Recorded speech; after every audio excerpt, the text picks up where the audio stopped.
Feels Like Falling is the story of Gray and Diana, who are two women from very different worlds who are thrust together on what is arguably one of the worst days of both of their lives. So right when Gray could use an infusion of good karma and Diana could use a little good luck, Gray inadvertently gets Diana fired from her job.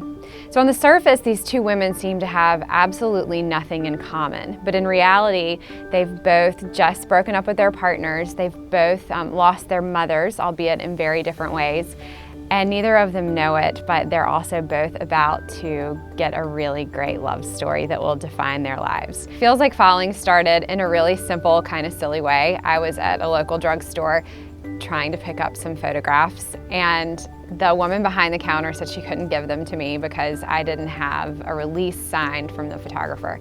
And so being a good girl and a rule follower, I went home and I got the release and I got my photos, but I thought, what if I hadn't? What if I had argued with her? Or what if there was something that made her feel sorry for me that day and made her want to give me those photos? And what if because I had done that, she had lost her job?